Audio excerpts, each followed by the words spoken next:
Assalamualaikum warahmatullahi wabarakatuh. Seorang pria pemadam kebakaran ateis masuk Islam setelah menyelamatkan anak kecil dalam sebuah kebakaran. Bagaimana kisahnya? Mari kita simak kisah seru kali ini. Semoga yang subscribe diberikan kelancaran rezekinya, amin. Ryan Carter mengikat helm pemadam kebakarannya dengan gerakan terlatih siren meraung di atas kepala. Memekakkan telinga, tetapi Ryan tidak terganggu. Ia duduk di belakang truk pemadam kebakaran bersama timnya, menatap kosong ke arah jalanan kota New York yang basah oleh hujan.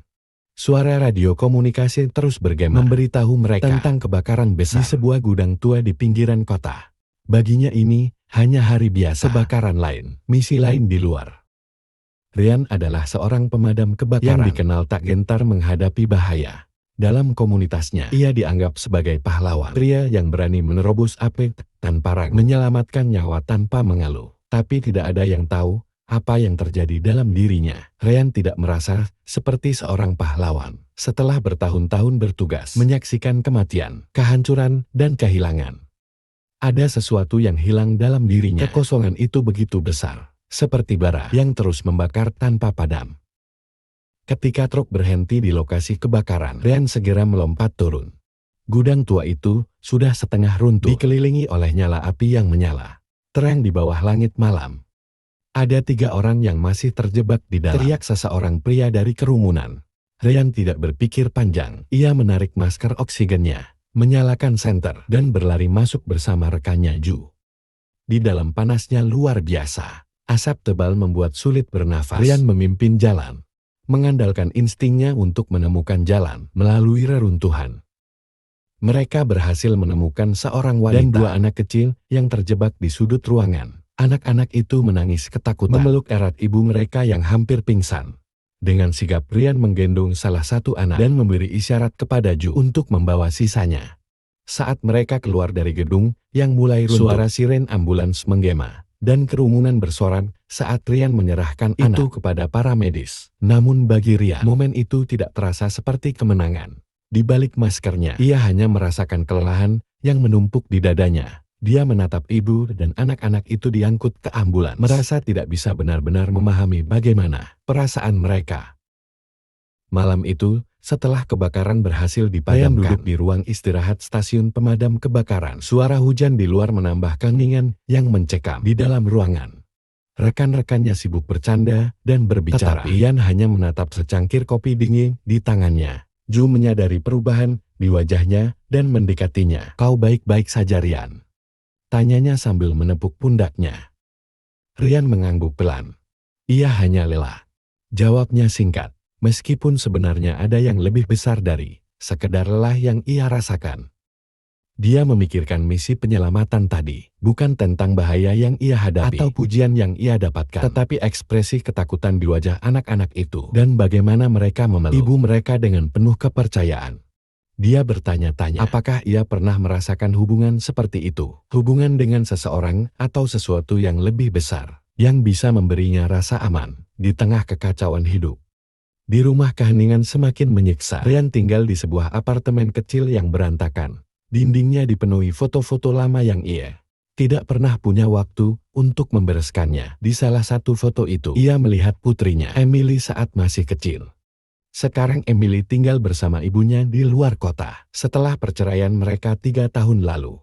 Perceraian itu adalah luka yang masih terbuka untuk Ryan. Ia merasa gagal sebagai suami dan seorang ayah. Ryan mencoba menonton televisi untuk mengalihkan pikirannya, tetapi tidak ada yang menarik perhatiannya. Pikiran tentang pekerjaannya dan kesiapannya terus menghantui. Dalam keheningan malam itu, ia berkata kepada dirinya sendiri, "Apa sebenarnya tujuan hidupku? Apa yang kulakukan selain memadamkan api dan menunggu misi berikutnya?" Pertanyaan itu tidak memiliki jawaban, dan untuk pertama kalinya, Ryan merasa bahwa hidupnya seperti kobaran api yang tak memiliki arah. Hanya membakar tanpa tahu kapan akan padam. Hanya berselang beberapa hari dari kebakaran terakhir, Ryan Carter kembali duduk di truk pemadam kebakaran yang melaju cepat menuju lokasi kebakaran baru di Brooklyn. Kali ini, kebakaran terjadi di kompleks apartemen tua yang dihuni oleh para keluarga imigran. Saat truk mendekat, ia melihat api sudah melahap hampir seluruh lantai atas bangunan. dan penghuni apartemen berlarian di jalanan. Tangisan anak-anak, teriakan panik orang dewasa, dan kumpulan asap hitam menambah suasana kacau. "Ini yang besar, Rian," kata rekannya dengan nada serius. Rian hanya mengangguk, mengambil perlengkapan keselamatan, dan bersiap menghadapi apapun yang ada di depan. Rian dan timnya dengan cepat mengambil posisi. Saat memeriksa daftar penghuni yang telah dievakuasi, seorang wanita tua berteriak, "Anak saya dan cucu saya masih ada di atas." Rian tanpa ragu memimpin jalan masuk ke dalam gudang yang penuh asap. Tangga kayu sudah mulai rapuh dan gemeretak di bawah kakinya. Tetapi Rian terus melangkah dengan senter di tangan. Setelah beberapa menit mencari, Rian menemukan sebuah keluarga yang terjebak di ruangan. Seorang pria paruh baya dengan sorban di kepalanya memeluk erat kedua anak kecil yang menangis ketakutan. Pria itu Ahmad. Terlihat lemah, tetapi tetap memancarkan ketenangan yang aneh. "Tolong selamatkan anak-anak saya dulu," katanya dengan suara serak. Rian menggendong anak yang lebih kecil, sementara Ju membawa yang lebih besar. Saat Ahmad mencoba berjalan, kayu di bawahnya retak, membuatnya hampir jatuh. Rian segera menahan tubuh pria itu dan membawanya keluar. Mereka berhasil keluar beberapa saat sebelum bahagian lantai itu runtuh ke dalam api. Saat mereka mencapai jalan, Ahmad dan anak-anaknya menangis, tapi bukan karena ketakutan. Ahmad memandang Rian dengan penuh syukur dan berkata, "Terima kasih, Anda adalah jawaban atas doa-doa saya." Rian tidak tahu harus menjawab kata-kata itu, terdengar asing baginya. Ia sudah lama tidak percaya bahwa doa bisa mengubah apapun, namun melihat Ahmad memeluk anak-anaknya dengan senyum kecil. Di tengah tragedi ini, Rian merasakan sesuatu yang berbeda, sesuatu yang hangat, tetapi sulit ia pahami. Setelah api berhasil dipadamkan dan situasi Rian memutuskan untuk memeriksa kondisi yang sedang duduk di ambulans. "Bagaimana keadaan Anda dan keluarga Anda?" tanya Rian dengan nada yang lebih ramah dari biasanya. "Kami kehilangan rumah, tetapi kami masih memiliki satu sama lain," jawab Ahmad dengan tenang. "Tuhan telah melindungi kami. Dia selalu memberikan apa yang terbaik, bahkan di tengah ujian seperti ini." Rian menggerutkan kening. "Anda benar-benar percaya itu?" Setelah kehilangan segalanya, Ahmad tersenyum lemah. "Harta itu sementara. Yang penting adalah iman kita dan keluarga kita. Jika kita bersyukur, Tuhan akan menggantinya dengan sesuatu yang lebih baik."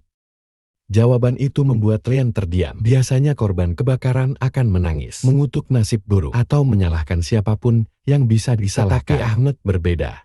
Ada ketenangan dalam suaranya, seperti seseorang yang sudah tahu bahwa semuanya akan baik-baik saja. Sebelum berpisah, Ahmad mengeluarkan tangan dan berkata, "Jika Anda ingin berbicara, datanglah ke komunitas kami. Kami selalu menyambut siapapun. Nama saya Ahmad." Rian menjabat tangannya, meskipun tidak yakin apakah ia benar-benar akan mengambil undangan itu. Malam itu di apartemennya, Rian duduk di kursi tua sambil menatap jendela. Pikirannya terus berputar pada kata-kata Ahmad. Tuhan selalu memberi yang terbaik, bahkan di tengah ujian seperti ini. Bagaimana seorang pria memiliki keyakinan seperti itu? Rian, yang telah melihat begitu banyak kehancuran dalam hidupnya, tidak bisa memahami dari mana ketenangan itu berasal. Dia memikirkan dirinya sendiri, bagaimana ia merasa kosong meskipun memiliki pekerjaan yang dihormati. Sementara Ahmad, yang baru saja kehilangan segalanya, masih bisa bersyukur. Pikirannya kembali ke masa kecilnya. Ia teringat ibunya yang sering mengajarinya berdoa sebelum tidur. Tetapi setelah kematian mendadak sang ibu, Rian berhenti percaya pada Tuhan. Baginya Tuhan adalah sesuatu yang jauh dan tidak peduli pada manusia. Tapi malam ini, ada dorongan aneh untuk memahami lebih dalam apa yang Ahmad bicarakan. Rian mengambil ponselnya dan mencari informasi tentang Islam hanya untuk memuaskan rasa penasarannya. Ia menemukan artikel yang berbicara tentang konsep takdir, ujian hidup, dan rasa syukur dalam Islam. Kata-kata itu tidak langsung masuk akal baginya. Tetapi ada sesuatu yang membuatnya terus membaca hingga larut malam. Malam-malam berikutnya, bagi Rian menjadi lebih gelap dan sunyi. Ia semakin sering terjaga di tengah malam, terperangkap dalam pikirannya sendiri. Meski ia sibuk dengan pekerjaannya, mengatasi kebakaran demi kebakaran, ada sesuatu yang selalu menggeluti hatinya. Perasaan kosong yang tak pernah bisa diisi. Keheningan malam hanya memperburuk keadaannya. Dalam kesendirian apartemennya, Rian terus merasakan ada sesuatu yang hilang. Sesuatu yang tidak bisa ia pahami. Meskipun ia terus mencari. Pada suatu malam, ketika hujan setelah selesai bekerja, Rian memutuskan untuk pergi ke sebuah bar dekat rumahnya. Ia membutuhkan sesuatu untuk mengalihkan pikirannya. Dengan secangkir bir di tangannya, ia duduk di pojok bar dan menatap gelasnya. Semua orang di sekelilingnya tampak sedang menikmati. Mereka tertawa, berbincang, seolah dunia mereka tidak pernah berhenti berputar.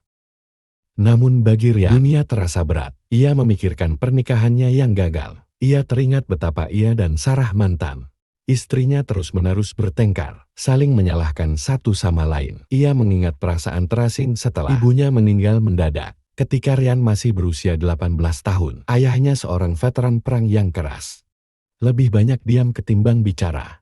Tidak ada pelukan, tidak ada kata-kata penghiburan, hanya keheningan yang menyiksa. Rian merasa terabaikan, seperti tak ada yang peduli dengan perasaannya.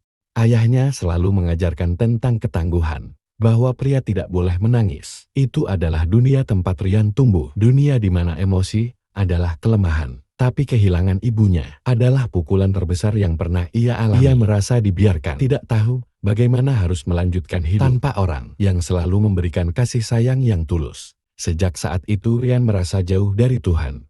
Baginya, Tuhan adalah sesuatu yang jauh dan tak terjangkau. Tidak ada lagi tempat untuk berdoa atau harapan. Ia mencoba mengabaikan perasaan itu dengan sibuk bekerja sebagai pemadam kebakaran. Berpikir bahwa keberanian dan fisik yang kuat akan menggantikan kekosongan batinnya. Tapi ia salah. Saat Rian beranjak untuk pergi, tiba-tiba sebuah suara menarik perhatiannya. "Hai, kamu terlihat seperti seseorang yang butuh berbicara." Suara itu berkata dengan tenang. Rian menoleh dan melihat seorang pria tua duduk di sampingnya, berjubah hitam dengan janggut putih, mengenakan peci kecil di kepala. Dia mengenal pria ini, yang tak lain adalah Imam Malik dari masjid lokal. "Apa yang kamu lakukan di sini?" Rian bertanya dengan kaget. Tidak menyangka akan bertemu dengan imam di tempat seperti ini. Imam Malik tersenyum, seolah tahu persis apa yang Rian rasakan. Kadang kita semua mencari pelarian, bahkan di tempat yang tidak kita inginkan. Jawab Imam Malik dengan tenang. "Aku bisa merasakan ada yang membebanimu, Rian. Ada sesuatu yang hilang." Bukan Rian terdiam, terkejut oleh kata-kata Imam Malik yang begitu tepat. Ia tidak tahu mengapa, tapi ada sesuatu yang membuatnya merasa nyaman. Tanpa sadar, Rian mulai menceritakan segalanya, tentang penceraiannya, tentang bagaimana ia merasa kosong, dan bagaimana ia merasa ada sesuatu yang hilang dalam hidupnya. Imam Malik mendengarkan dengan penuh perhatian tanpa menyela, hanya mengangguk-angguk. "Semua yang kamu alami adalah bahagian dari perjalanan hidup," kata Imam Malik. "Setelah beberapa saat hening, kami semua diuji dalam hidup ini, Rian. Dan terkadang, ujian itu datang untuk mengajarkan kita sesuatu yang lebih besar. Dalam Islam, kami diajarkan untuk mencari kedamaian dalam hati, dengan berserah diri kepada Allah. Kamu tidak perlu menghadapinya sendiri." Rian tidak bisa menjawab. Ia merasa ada sesuatu yang menarik dalam kata-kata Malik, meskipun ia tidak sepenuhnya memahami maksudnya. "Apa artinya itu, berserah diri?" tanya Rian akhirnya. Imam Malik tersenyum lembut. "Berserah diri bukan berarti menyerah. Itu berarti percaya bahwa ada kekuatan yang lebih besar yang memimpin hidupmu. Bahkan ketika segalanya terasa kacau, itu tentang mencari kedamaian di dalam dirimu sendiri, tidak dalam hal-hal duniawi." Setelah pertemuan itu, Rian merasa hatinya tergerak. Meskipun ia masih belum sepenuhnya mengerti, kata-kata Imam Malik terus berputar di kepalanya. Berserah diri pada Allah, kedamaian dalam hati. Semua itu terdengar asing baginya, tapi ada ketertarikan yang semakin dalam untuk memahami lebih jauh. Apa yang Imam Malik katakan tentang ujian dan kedamaian terasa seperti sesuatu yang ingin ia temukan. Di apartemennya, Rian duduk di kursi yang sama, di mana ia selalu merasa kesepian. Namun malam ini, ada sedikit perbedaan. Dia merasa sedikit lebih tenang, sedikit lebih terbuka pada kemungkinan untuk mencari jawaban atas kebingungannya. Perlahan, ia mencari-cari informasi tentang Islam di internet, membaca tentang doa dan pengertian hidup dalam ajaran agama tersebut. Ada sesuatu dalam ajaran itu yang membuatnya ingin tahu lebih banyak, sesuatu yang membuatnya merasa ada harapan, sesuatu yang lebih besar dari dirinya sendiri yang bisa memberi arti pada hidupnya. yang terasa kosong. Beberapa hari setelah pertemuannya yang tak terduga dengan Imam Malik, Rian masih terus memikirkan kata-kata pria tua itu. Ada sesuatu yang berbeda dalam cara Imam Malik berbicara, tenang tanpa penghakiman, tetapi penuh makna. Kata-katanya tentang kedamaian batin dan berserah diri seperti terus terngiang di kepala Rian, menggantikan pikiran negatif yang biasanya mendominasi.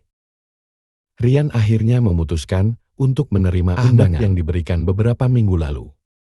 Sore itu, dia melangkah ke arah masjid lokal di pinggir Brooklyn. Gedungnya sederhana, bercat putih dengan sebuah kubah kecil di atasnya. Tidak ada yang mencolok, tetapi Rian merasakan aura ketenangan begitu memasuki halaman masjid. Dia merasa sedikit gugup, takut dipandang aneh karena tidak memahami apa-apa tentang Islam. Ketika dia melangkah masuk, suara lembut seseorang menyambutnya Rian. "Selamat datang." Itu adalah Imam Malik yang tampaknya sudah tahu bahwa Rian akan datang. Imam Malik membimbing Rian ke ruang tamu kecil di belakang masjid. Ruangan itu sederhana dengan karpet lembut di lantai dan rak penuh buku. Di sana mereka duduk berdua dan Imam Malik mulai berbicara. "Jadi apa yang membuatmu datang ke sini, Rian?" tanya Imam Malik, menatapnya dengan tatapan penuh perhatian. Rian terdiam sejenak, mencoba mencari jawaban. "Saya tidak tahu. Mungkin karena saya merasa ada yang hilang dalam hidup saya. Dan sejujurnya, saya penasaran. Waktu itu Ahmad dan keluarganya kehilangan segalanya. Tapi mereka tetap tenang. Mereka percaya pada sesuatu yang lebih besar. Dan saya tidak tahu bagaimana caranya merasa seperti itu." Imam Malik tersenyum. Penasaran adalah langkah pertama Rian. Tuhan memberi kita rasa penasaran untuk mencari kebenaran. Dalam Islam, kami percaya bahwa hidup ini adalah ujian. Setiap ujian memiliki tujuan. Apapun yang kamu alami itu adalah bahagian dari rencana Tuhan untuk membawamu lebih dekat kepadanya. Rian mengernyit, berusaha memahami. Tapi jika itu benar, kenapa banyak hal buruk terjadi? Kenapa ada kebakaran, kematian, kehilangan? Saya sudah melihat terlalu banyak hal yang mengerikan dalam hidup saya. Imam Malik mengangguk, seolah sudah sering mendengar pertanyaan ini. Hidup memang penuh dengan kesulitan harian. Tapi kesulitan itu adalah cara Tuhan untuk menguji hati kita. Dalam ajaran kami, dalam Al-Quran, Tuhan berjanji bahwa Dia tidak akan membebani seseorang melebihi apa yang mampu dia tanggung. Kesulitan itu adalah kesempatan untuk tumbuh, untuk mendekat kepadanya, dan untuk menemukan kedamaian bahkan di tengah badai. Kata-kata itu terasa asing, tetapi juga menenangkan bagi Rian. Ia tidak sepenuhnya mengerti, tetapi ada sesuatu yang menyentuh hatinya. Imam Malik kemudian memberi Rian buku kecil tentang Islam, berjudul Dasar-Dasar Islam. Sebuah pengenalan untuk pemula. Buku itu berisi penjelasan sederhana tentang keyakinan Islam, termasuk konsep tauhid ataupun keesaan Tuhan, pentingnya berdoa, dan makna hidup menurut Islam. Ia juga memberikan sebuah Al-Quran dengan bahasa Inggris. "Ambil ini," kata Imam Malik sambil menyerahkan buku itu. "Baca dengan hati terbuka. Tidak ada paksaan dalam agama kami. Jika Tuhan membuka hatimu, kau akan merasakannya." Rian mengangguk, meskipun ia tidak yakin apakah ia akan membaca buku itu. Namun ia membawa buku itu pulang, merasa setidaknya ia telah melakukan sesuatu yang berbeda dalam hidupnya. Sebelum pulang, Rian memperhatikan para jamaah yang berkumpul untuk melaksanakan salat maghrib. Ia berdiri di belakang ruangan, memperhatikan dengan seksama saat mereka berbaris rapi, berdiri rukuk, dan sujud dalam harmoni sempurna. Ada sesuatu yang menenangkan dalam gerakan itu, sesuatu yang terasa berbeda dari apapun yang pernah ia lihat sebelumnya. Tidak ada musik, tidak ada kata-kata berlebihan, hanya ketenangan yang mendalam. Ketika mereka selesai, Rian bertanya pada Imam Malik, "Apa yang mereka lakukan tadi?" "Itu adalah salat," jawab Imam Malik. "Itu cara kami berbicara dengan Tuhan. Kami mengingatnya, memujinya, dan meminta petunjuknya." "Seperti doa?" tanya Rian. "Lebih dari itu," kata Imam Malik. "Salat adalah momen untuk menyelaraskan jiwa, hati, dan tubuhmu. Kami melakukannya 5 kali sehari. Bukan karena Tuhan membutuhkan doa kita, tetapi karena kita yang membutuhkannya." Rian terdiam. Dia belum pernah memikirkan doa seperti itu sebelumnya. Baginya doa selalu terasa seperti permintaan yang sering tidak dijawab. Tapi apa yang Imam Malik katakan memberikan perspektif baru, bahwa mungkin doa adalah tentang mengubah diri sendiri, bukan mengubah keadaan. Malam itu Rian pulang dengan perasaan berbeda. Buku kecil yang diberikan Imam Malik tergeletak di meja dapurnya. Ia duduk di kursi lamanya, menatap buku itu untuk waktu yang lama. Sebelum akhirnya mengambilnya dan mulai membaca. Bab pertama buku itu berbicara tentang makna Islam, penyerahan diri kepada Tuhan Yang Maha Esa. Rian merasa kata-kata itu aneh sekaligus menarik. Penyerahan diri adalah sesuatu yang asing baginya. Seorang pemadam kebakaran yang selalu terbiasa mengendalikan keadaan, mengatasi krisis, dan menjadi pahlawan bagi orang lain. Namun malam ini, untuk pertama kalinya, Rian mulai mempertimbangkan bahwa mungkin ada kekuatan yang lebih besar di luar dirinya. Dan mungkin, hanya mungkin, ada jalan untuk menemukan kedamaian di tengah kekacauan hidupnya. Api yang hampir menelan hidupnya. Hanya beberapa minggu setelah pertemuannya di masjid, Rian Carter terjun kembali ke rutinitasnya sebagai pemadam kebakaran. Hidupnya masih penuh kekosongan, meskipun kini pikirannya sering melayang pada kata-kata yang ia baca dari buku kecil pemberian Imam Malik. Namun pekerjaannya tidak memberinya waktu untuk terlalu banyak berpikir. Panggilan darurat datang hampir setiap hari, membuatnya sibuk menghadapi api yang seolah menjadi bahagian dari hidupnya. Pada suatu sore yang dingin, Rian dan timnya menerima panggilan darurat besar. Sebuah panti asuhan di Queens dilaporkan terbakar hebat, dan puluhan anak masih terjebak di dalam gedung. Begitu tiba di lokasi, pemandangan yang ia saksikan membuat jantungnya berdegup kencang. Api besar melahap sebagian besar bangunan, sementara suara jeritan anak-anak terdengar dari dalam. "Ini akan sulit," kata Ju dengan nada khawatir. Rian hanya mengangguk, memasang peralatan keselamatannya, lalu berlari menuju pintu depan yang sudah hangus terbakar. Masuk ke dalam gedung yang penuh asap, Rian merasa udara di sekitarnya semakin panas. Ia dan Ju bergerak cepat mencari anak-anak yang terjebak di ruangan-ruangan yang gelap. Suara tangisan kecil membuat mereka berhenti di salah satu lorong. Di sana mereka menemukan 3 anak kecil bersembunyi di bawah meja. Rian langsung menggendong salah satu anak, sementara Ju membawa 2 lainnya. "Keluar sekarang juga," perintah Rian pada Ju, sebelum melangkah lebih dalam untuk memastikan tidak ada yang tertinggal. Namun saat ia kembali ke lorong utama, sebuah ledakan kecil dari arah dapur mengguncang gedung. Plafon di atasnya mulai runtuh, menjebaknya di dalam ruangan yang hampir sepenuhnya dilahap api. Rian tersandung dan terjatuh. Merasa tubuhnya mulai lemah karena panas yang luar biasa. Dalam kepanikannya, ia mencoba memanggil bantuan melalui radio, tetapi sinyal terganggu dan ia terjebak. Dalam keputusasaan itu, Rian merasakan sesuatu yang berbeda. Untuk pertama kalinya dalam hidup, ia merasa benar-benar tidak berdaya. Tidak ada kekuatan fisik atau pengalaman bertahun-tahun yang bisa membantunya keluar dari situasi ini. Asap semakin tebal, membuatnya sulit bernafas dan matanya mulai kabur. Dalam keadaan seperti itu, pikirannya melayang pada percakapannya dengan Imam Malik. "Kami berdoa untuk berserah diri kepada Tuhan," kata Imam Malik waktu itu. "Kami memohon pertolongannya karena kami tahu tanpanya kami tidak ada apa-apanya." Tanpa sadar Rian mulai menggumamkan sesuatu yang belum pernah ia lakukan selama bertahun-tahun. "Tuhan, jika Engkau benar-benar ada, bantu aku, tolong selamatkan aku." Itu adalah doa pertamanya dalam lebih dari 2 dekade. Doa yang sederhana, tetapi penuh keputusasaan.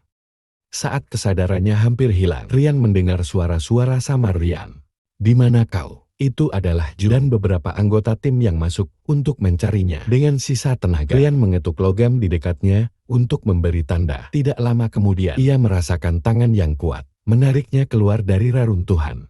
Begitu ia tiba di luar, udara dingin malam menyambutnya. Para medis segera membawanya ke ambulans untuk memeriksa luka-lukanya. Ia menderita luka bakar yang ringan di lengannya dan menghirup terlalu banyak asap.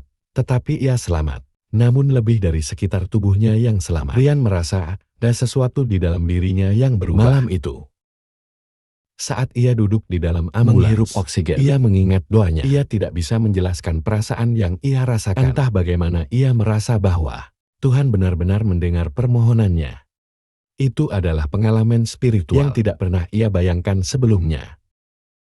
Malam itu, Rian dirawat di rumah sakit untuk pemulihan. Ia terbaring di tempat tidur, menatap langit-langit kamar dengan pikiran yang penuh. Ia memikirkan kejadian tadi, bagaimana ia hampir kehilangan nyawanya, dan bagaimana ia merasa didorong untuk berdoa di saat-saat terakhirnya.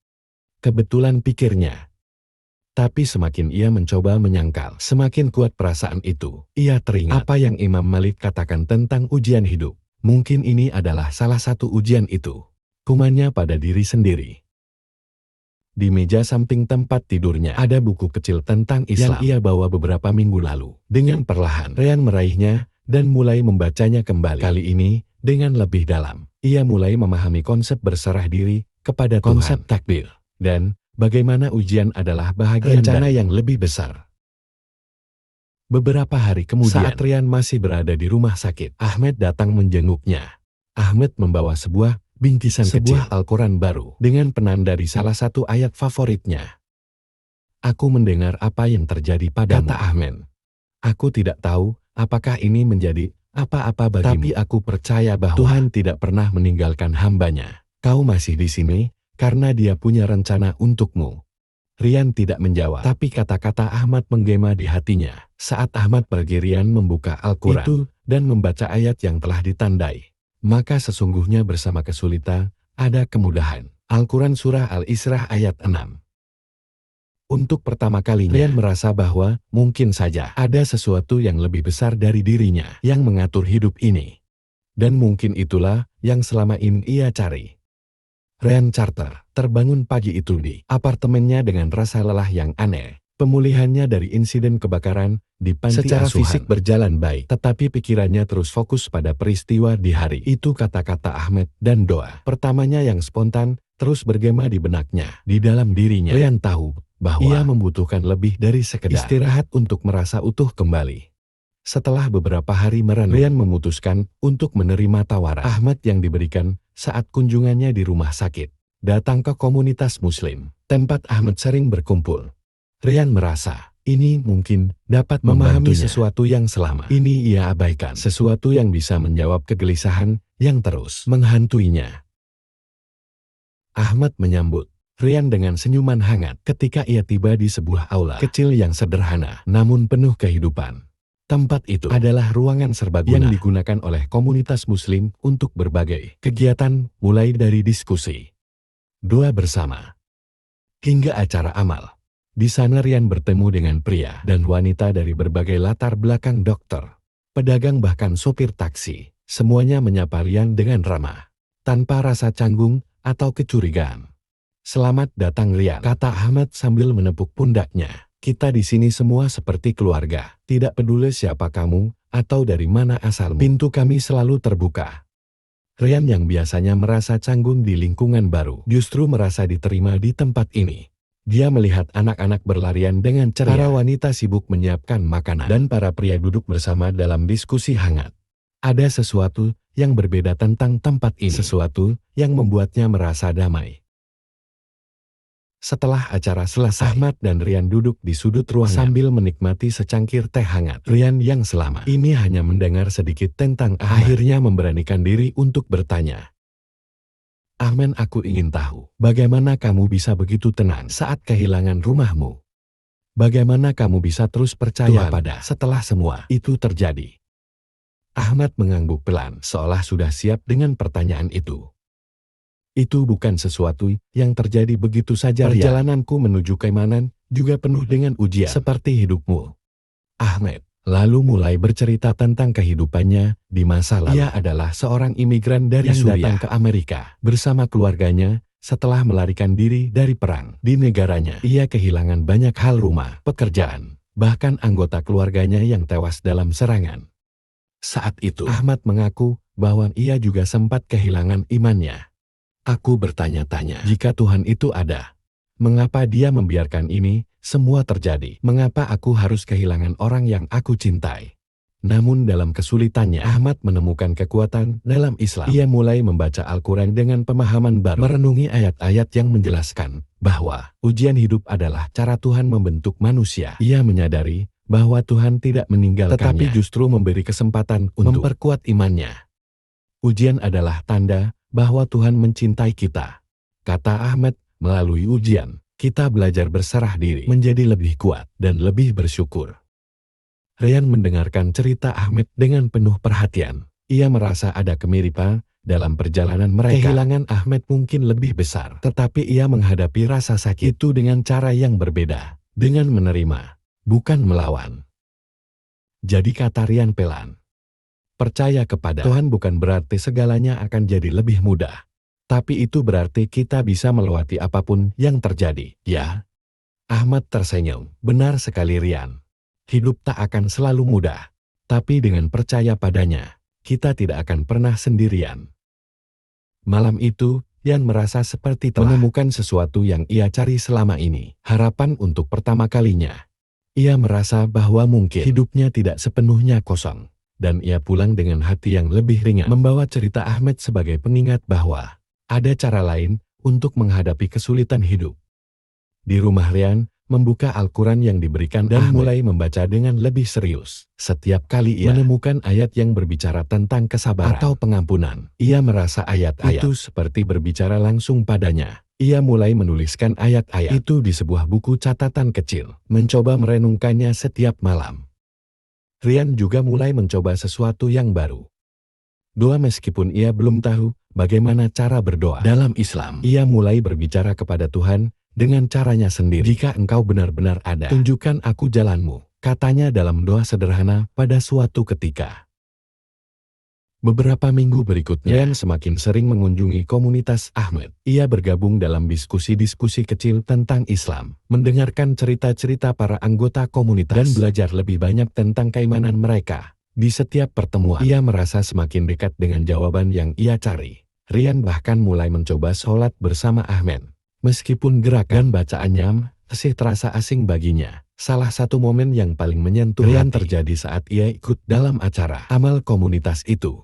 Mereka membagikan makanan dan pakaian kepada para tunawisma di sekitar Brooklyn. Lihat senyum di wajah orang-orang yang mereka bantu, Rian merasa hatinya penuh. Ia mulai memahami bahwa Islam bukan hanya tentang keimanan, tetapi juga tentang tindakan, kasih sayang, dan kepedulian.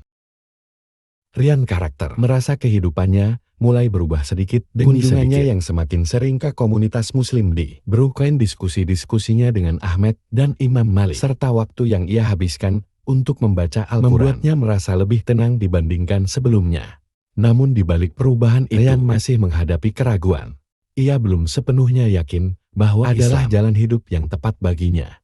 Pada suatu malam Rian duduk di apartemennya yang sunyi. Sebuah buku catatan kecil tergeletak di meja, penuh dengan catatan ayat-ayat yang ia baca dari Al-Quran. Di antaranya ada ayat yang terus-menerus memanggilnya. Barang siapa bertawakal kepada Allah, niscaya Dia akan mencukupkan keperluannya. Al-Quran Surah At-Talaq ayat 3.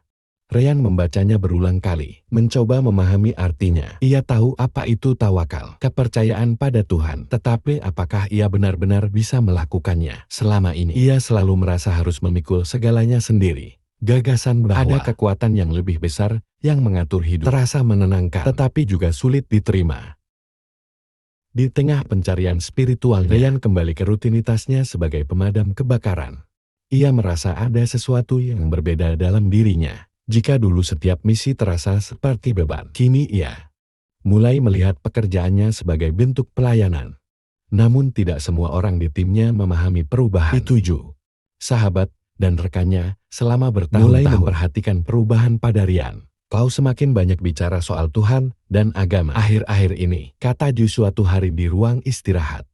Kau tidak seperti biasanya Rian. Rian hanya tersenyum kecil. Aku hanya mencoba mencari sesuatu Ju. Sesuatu yang selama ini hilang. Namun tidak semua rekannya bersikap suportif. Beberapa mulai mencemooh, mempertanyakan mengapa Rian terlihat sering membaca buku-buku Islam atau berbicara tentang konsep spiritual. Salah satu rekan bahkan berkata dengan nada mengejek, "Jangan bilang kau ingin masuk Islam Rian. Kau tahu bagaimana pandangan orang-orang tentang itu." Komentar itu membuat Rian terdiam. Ia tahu bahwa jika ia benar-benar memilih jalan ini, akan ada konsekuensi. Tapi untuk pertama kalinya dalam hidupnya, ia merasa memiliki keberanian untuk menghadapi apapun. Pada suatu malam, setelah bekerja Rian kembali ke masjid atas undangan Ahmad. Di sana, ia bergabung dalam salat Isya bersama para jamaah. Meski gerakannya masih kaku dan ia belum hafal bacaan salat, Rian merasa ada sesuatu yang berbeda kali ini. Saat ia bersujud, ia merasakan beban berat yang selama ini menghimpit hatinya. Perlahan-lahan menghilang. Air matanya mulai terjatuh tanpa ia sadari, tapi tidak tahu mengapa. Tetapi ia merasa seperti telah menemukan tempat yang selama ini ia cari. Setelah selesai salat, Imam Malik mendekatinya. Bagaimana rasanya? Tanya Imam Malik. Rian mengangguk pelan. Aku tidak tahu bagaimana menjelaskannya. Tapi untuk pertama kalinya, aku merasa damai. Salat adalah cara kita menghubungkan diri dengan Tuhan. Kata Imam Malik, saat kita bersujud, kita melepaskan ego kita, mengakui kelemahan kita, dan menyerahkan segalanya kepadanya. Itu adalah momen di mana kita paling dekat dengannya. Malam itu Rian kembali ke apartemennya dengan hati ringan, tetapi pikirannya masih dipenuhi oleh berbagai pertanyaan. Ia memutuskan untuk melakukan sesuatu yang pernah ia lakukan sebelumnya. Berbicara dengan Tuhan secara langsung. Duduk di tempat tidurnya, Rian menutup matanya dan berkata dengan suara lirih, Tuhan, jika ini memang jalan yang kau ingin aku ambil, tolong tunjukkan aku tanda. Aku ingin percaya, tapi aku butuh kepastian. Rian tidak tahu apa yang ia harapkan dari doa itu. Ada sesuatu yang membuatnya merasa bahwa ia harus terus melangkah. Ia mengambil Al-Quran di mejanya dan membukanya secara acak. Matanya langsung tertuju pada ayat berikut. Dan apabila hamba-hambaku bertanya kepadamu tentang aku, maka sesungguhnya aku dekat. Aku mengabulkan permohonan orang yang berdoa. Apabila ia berdoa kepadaku. Al-Quran Surah Al-Baqarah ayat 186. Rian membaca ayat itu berkali-kali. Kata-kata itu terasa seperti jawaban langsung dari Tuhan bahwa Tuhan selalu dekat, bahkan ketika Rian merasa sendirian.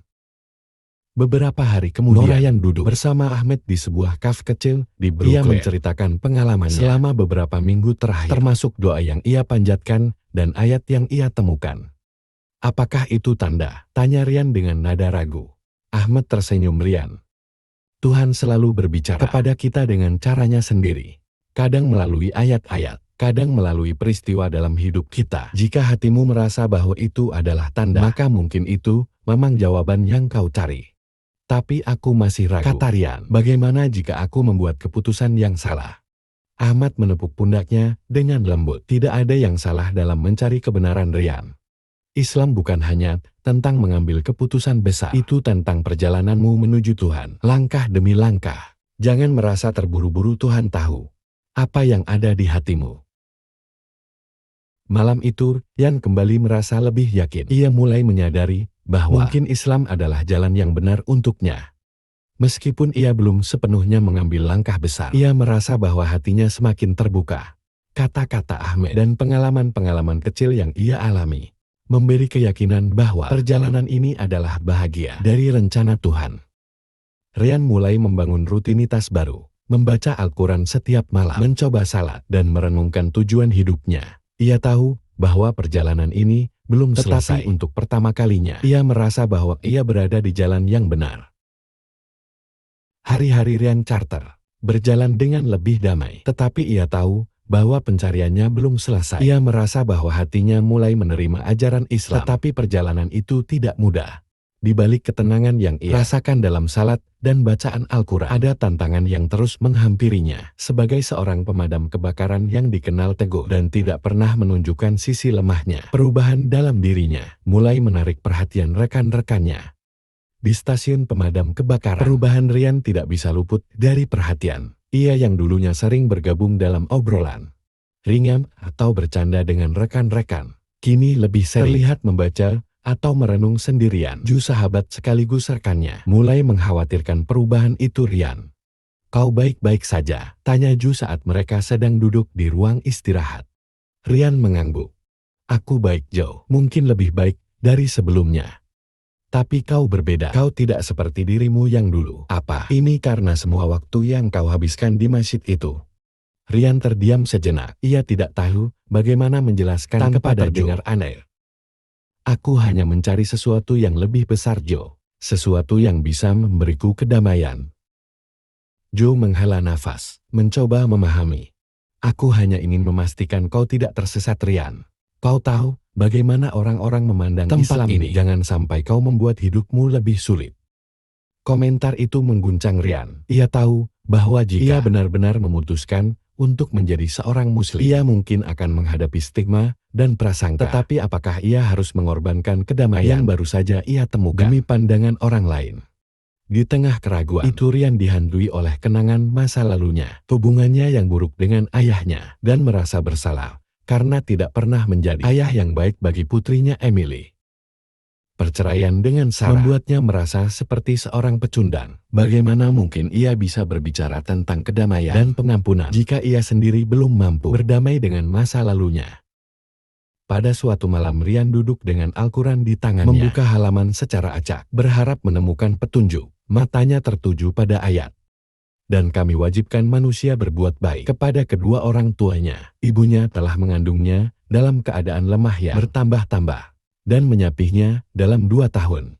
Bersyukurlah kepadaku dan kepada kedua orang tuamu. Al-Quran Surah Luqman ayat 14. Ayat itu menyentuh hatinya. Ia menyadari bahwa meskipun hubungannya dengan ayahnya tidak sempurna, ia harus mencoba memperbaikinya. Ia juga teringat putrinya, Emily, yang selama ini merasa jauh darinya. Malam itu, Rian memutuskan untuk berdamai dengan masa lalunya, dimulai dari keluarganya. Beberapa hari kemudian, Rian mengunjungi rumah mantan istrinya, Sarah, untuk bertemu dengan Emily. Saat Sarah membukakan pintu, ia tampak terkejut melihat Rian berdiri di depannya. "Rian, ada apa? Kau biasanya tidak datang tanpa alasan." "Aku hanya ingin bertemu Emily. Aku ingin mencoba menjadi ayah yang lebih baik," jawab Rian dengan jujur. Sarah menatapnya dengan skeptis, tetapi ia mempersilahkan Rian masuk. Di ruang tamu, Rian melihat Emily sedang bermain dengan mainannya. Gadis kecil itu menoleh ke arah ayahnya dan tersenyum lemah. "Hai ayah." Momen itu terasa seperti waktu berhenti bagi Rian. Ia duduk di sebelah Emily dan mulai berbicara dengannya, mencoba menjalin hubungan yang selama ini terputus. Malam itu, Rian merasa bahwa ia telah mengambil langkah kecil menuju penyembuhan luka lama. Meskipun Rian merasa lebih dekat dengan Islam, ia tetap merasakan keraguan yang terus mengintainya. Pada suatu malam, ia berbicara dengan Imam Malik masjid setelah salat Isya. "Aku merasa seperti persimpangan jalan," kata Rian. "Aku ingin percaya sepenuhnya, tapi aku takut. Bagaimana jika aku membuat keputusan yang salah?" Imam Malik tersenyum dengan tenang. "Rian, ketakutan itu wajar, tapi ketahuilah bahwa Islam bukanlah tentang kesempurnaan. Tuhan tidak mencari mereka yang sempurna. Dia mencari mereka yang tulus ingin mendekat kepadanya. Berserah diri berarti mempercayai bahwa apapun yang terjadi Tuhan akan selalu bimbing-mu." Kata-kata itu kembali menguatkan Rian. Ia mulai menyadari bahwa perjalanan ini bukan tentang mencapai tujuan secepat mungkin, tetapi tentang melangkah maju dengan hati yang tulus. Beberapa hari kemudian, menghadapi momen sulit di tempat kerja. Salah satu rekannya, seorang pria bernama Mark, dengan nada sinis mulai mengomentari perubahan Rian. "Jadi Rian, kapan kau akan mengganti namamu menjadi Muhammad atau sesuatu yang serupa?" Komentar itu membuat suasana ruangan menjadi hening. Rian yang biasanya memilih diam, kali ini menatap Mark dengan tenang. "Aku tidak tahu kapan atau bahkan apakah aku akan mengganti nama Kuma, tapi aku tahu satu hal. Apa yang sedang kucari dalam hidupku adalah kedamaian. Jika kau tidak memahami itu, tidak apa-apa." Rekan-rekan lainnya terdiam menepuk pundak Rian setelahnya, seolah memberi dukungan diam-diam. Meskipun cemoohan seperti itu menyakitkan, Rian merasa bahwa ia tidak perlu takut lagi. Ia tahu bahwa perjalanan ini adalah bukan tentang pendapat orang lain. Waktu berlalu, dan hati Rian semakin yakin. Setiap hari yang ia lalui, baik dalam pekerjaan maupun kehidupannya di luar stasiun pemadam kebakaran, selalu membuat dirinya lebih dekat kepada Islam. Meskipun ia masih menghadapi tantangan dari lingkungan sekitarnya, termasuk cemoohan dan prasangka, Rian merasa bahwa keyakinan yang ia bangun semakin kuat. Ia mulai melihat segala hal dari sudut pandang baru, dan rasa damai yang ia cari selama ini perlahan-lahan mulai tumbuh di dalam hatinya. Namun Rian tahu bahwa ada satu langkah besar yang belum ia ambil, langkah yang selama ini ia tunda karena keraguan dan ketakutan, yaitu mengucapkan syahadat. Ia merasa bahwa ini adalah keputusan paling penting dalam hidupnya, dan ia ingin melakukannya pada waktu yang tepat. Pada suatu malam yang dingin, Rian duduk di apartemennya dengan secangkir kopi yang mulai dingin di tangannya. Ia menatap keluar jendela, melihat lampu-lampu kota New York yang berkilauan di kejauhan. Ia teringat percakapannya dengan Imam Malik beberapa hari yang lalu. "Iman adalah perjalanan," kata Imam Malik saat itu. "Tapi ada saat di mana kau harus mengambil langkah pertama yang nyata. Syahadat adalah komitmenmu kepada Tuhan bahwa kau percaya padanya, dan kau ingin menjalani hidup sesuai dengan petunjuknya. Tidak perlu menunggu kesempurnaan Rian. Tuhan menerima siapapun yang datang kepadanya dengan hati yang tulus. Kata-kata itu kembali menggema di pikirannya. Malam itu Rian tahu bahwa ia tidak sempurna. Ia masih berjuang dengan masa lalunya, hubungan yang belum sepenuhnya pulih, dan tantangan di tempat kerja. Tapi ia juga tahu bahwa Islam adalah jalan yang selama ini ia cari. Malam itu ia merasa bahwa waktunya telah tiba. Rian mengambil ponselnya dan menghubungi Imam Malik. Suaranya terdengar ragu ketika ia berbicara. "Imam, aku rasa aku siap untuk mengucapkan syahadat." Ada jeda sejenak sebelum Imam menjawab dengan suara lembut. "Alhamdulillah Rian. Itu adalah keputusan yang besar. Dan aku senang kau merasa siap. Kapan kau ingin melakukannya?" "Apakah aku bisa melakukannya?" tanya Rian. "Aku merasa tidak ingin menunggu lagi." "Tentu saja," jawab Imam Malik. "Datanglah ke masjid, aku akan menunggumu." Rian tiba di masjid beberapa saat kemudian. Suasana malam itu hanya suara angin yang mengisi udara dingin di luar. Di dalam masjid, beberapa jamaah sedang berdoa dengan khusyuk. Imam Malik menyambut Rian dengan senyuman dan mengajaknya duduk di ruangan kecil di belakang masjid. "Apakah kau yakin Rian?" tanya Imam Malik dengan lembut. "Syahadat adalah komitmenmu kepada Allah. Setelah ini, hidupmu akan berubah dan mungkin akan ada lebih banyak tantangan. Tapi jika kau percaya kepadanya, kau akan selalu menemukan jalan." Rian mengangguk. "Aku yakin Imam. Aku tahu ini tidak akan mudah. Tapi aku merasa ini adalah jalan yang benar." Imam Malik mengajak Rian berdiri, lalu meminta beberapa jamaah yang hadir untuk menyaksikan momen tersebut. Dengan hati yang berdebar, Rian mengikuti Imam Malik dalam mengucapkan kalimat syahadat. "Asyhadu alla ilaha illallah wa asyhadu anna Muhammad Rasulullah." Aku bersaksi bahwa tidak ada Tuhan selain Allah, dan aku bersaksi bahwa Muhammad adalah utusan Allah. Saat kata-kata itu keluar dari bibirnya, Rian merasakan sesuatu yang sulit ia jelaskan. Seolah-olah beban berat yang selama ini menghimpit dadanya, perlahan-lahan menghilang. Ia merasa ringan, seperti telah menemukan bahagian yang hilang dari dirinya selama ini. Air matanya jatuh tanpa ia sadari, tetapi ia tidak berusaha menahannya. Untuk pertama kalinya, ia merasa benar-benar damai. Setelah syahadat selesai, para jamaah yang hadir satu persatu menghampiri untuk mengucapkan selamat.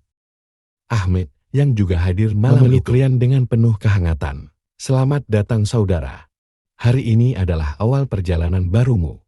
Rian tersenyum lemah, masih mencoba memahami perubahan besar yang baru saja terjadi dalam hidupnya. "Terima kasih Ahmed, aku tidak akan sampai sejauh ini tanpa dukunganmu." Imam Malik juga memberi nasihat terakhir sebelum Rian pulang. "Ingat Rian, Islam adalah perjalanan. Jangan khawatir jika kau merasa belum sempurna. Tuhan tidak memberi kesempurnaan. Dia hanya meminta kita untuk terus berusaha mendekat kepadanya." Rian mengangguk dengan penuh rasa syukur. "Aku akan mengingatnya Imam. Terima kasih untuk segalanya." Malam itu Rian pulang dengan hati yang lebih ringan dari sebelumnya. Di apartemennya, ia duduk di kursi lamanya. Tetapi kali ini ia tidak merasa kesepian. Ia merasa bahwa ia telah menemukan sesuatu yang lebih besar. Sesuatu yang selama ini ia cari tanpa sadar. Hubungan dengan Tuhan.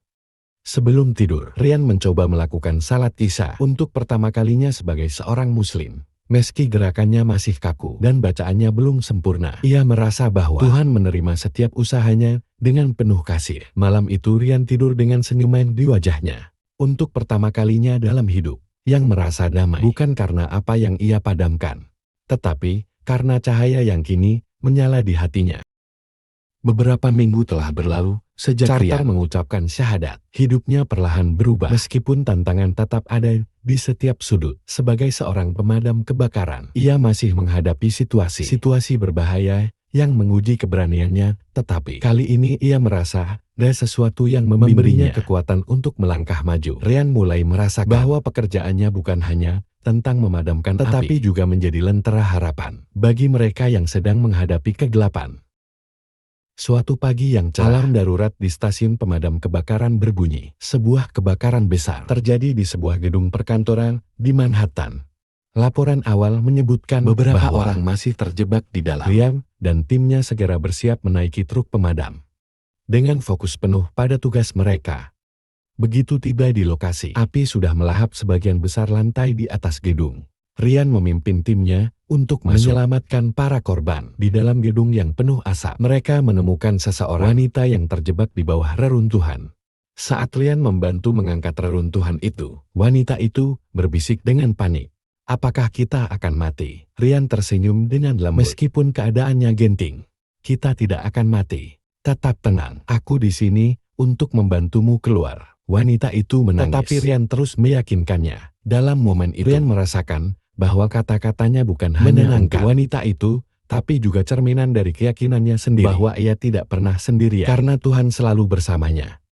Setelah berhasil menyelamatkan wanita itu, Rian keluar dari gedung bersama timnya, disambut dengan sorakan para saksi mata. Namun bagi Rian, momen itu bukanlah tentang pahlawanisme. Ia melihatnya sebagai kesempatan untuk kepada Tuhan atas kekuatan yang telah diberikan kepadanya. Meskipun Rian merasa damai dengan keputusan spiritualnya, ia masih menghadapi sikap skeptis dari beberapa rekan kerjanya.